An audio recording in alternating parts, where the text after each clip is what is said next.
12 days ago, y'all got the American taxpayer on the hook to pay for travel and time off for elective abortions.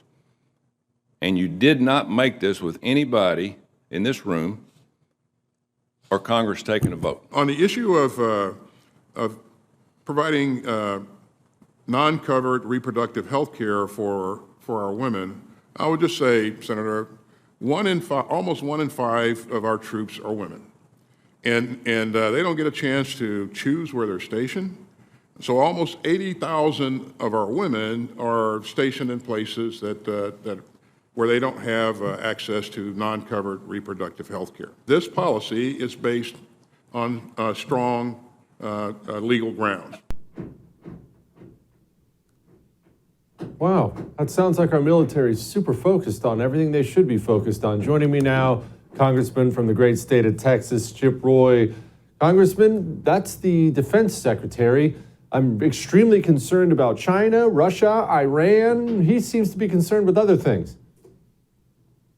Jesse, this is the fundamental problem we face right now. And I want to give credit, shout out to Senator Tuberville from Alabama, who's been holding up nominees in order to try to make a point that we should not be using taxpayer dollars to fund abortion through the Pentagon. But yet that is just another extension of this incompetent regime over the Department of Defense that continues to use it as a social engineering experiment wrapped in a uniform. And that is not the way we should do business. We're not going to increase recruiting by continuing to stick all of our recruits into DEI and critical race theory and, we hate whitey type, exposés. And that's what's happening. And if you talk to all the recruits and you serve and you talk to guys that are still serving and gals that are still serving, and they're having to put up with all this garbage. And here you're seeing it now, taxpayer funded abortions in the Pentagon. And they're continuing to, you saw that diversity position, the woman 2 weeks ago who said something like, oh, these white folks, in their caudacity or whatever it is, some sort of, ridiculousness. But, this is what's going on a regular basis there.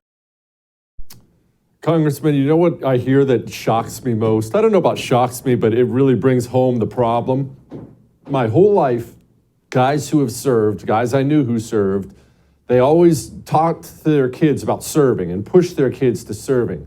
Congressman, I don't know a single veteran friend of mine from Iraq or Afghanistan that is encouraging his children to join the military. In fact, most of them are telling their children not to join the military. I don't think people understand what a big deal that is when these legacy military families are checking out and we're filling up our military with turds.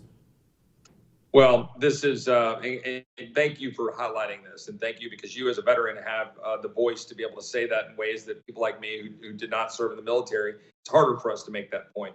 And so thank you for doing it. But it actually gives me pain to say it and to agree with you because the fact is we need our best young men and best young women to serve. And God bless the ones who do.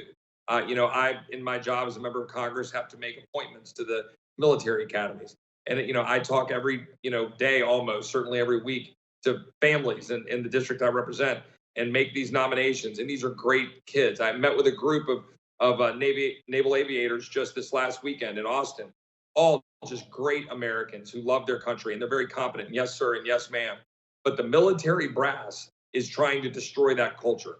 It's purposeful. It's part of an assault on our culture by a bunch of woke leftists that this administration is pushing. And that this brass at the top of the Pentagon are trying to continue to perpetuate. They're undermining our national security, destroying our readiness, destroying our recruiting, making us more vulnerable to China. And they are undermining the very thing they're supposed to protect in uniform. They should be called out for it. And the next president of the United States ought to obliterate the leadership of the Pentagon and start over.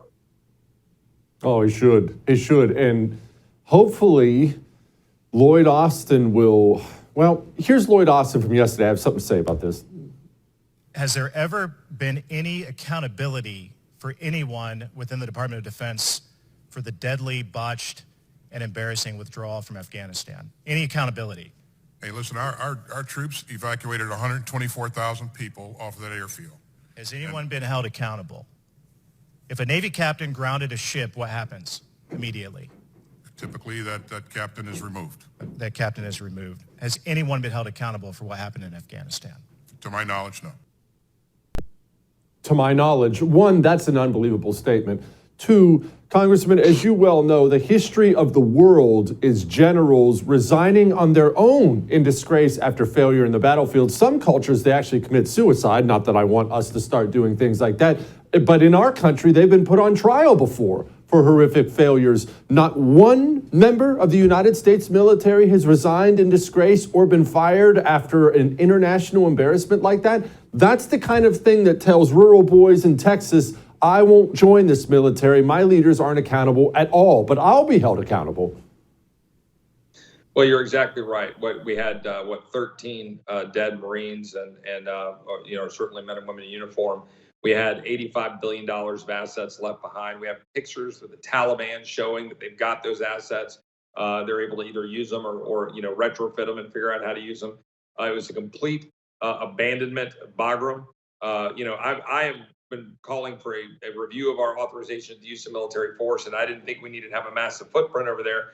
But what we should have done was pulled in and tightened around, maintain Bagram so that we could have a foothold there, but not be over there building, soccer fields and trying to, go out and insert ourselves into the communities in Afghanistan, but have a presence to make sure we're defending our interests without abandoning it and turning it over to our enemies. I mean, it was an absolute debacle from top to bottom. Just God bless all of you who served. I know we accomplished a number of great things there, but the leadership of this country has failed us. And we're seeing that now with the consequences with burn pits. And now what we're having to deal with, we're seeing that now while we continue to operate under 20-year-old authorization for the use of military force. We have a war machine complex in this town that continues to perpetuate spending and obliterating our fiscal health, weakening our resolve and our ability to fight, a real challenge in China. We've got cartels that are getting empowered in the Western Hemisphere. We now have China and Brazil working on something other than the US dollar. This is all on this administration's watch, but it's not this administration. It's weak-kneed, gutless Republicans who refuse to stand up and lead this country forward as well. And we've got to do a better job of it. Brazil, China, dumping the US dollar as the intermediary. China is getting deadly serious and making huge gains internationally. Goodness sakes, they're brokering deals between Iran and Saudi Arabia. Talk about cats and mice living together. This is a really, really, really big deal, what they're doing, while we focus on hanging pride flags from our embassy. What are we doing?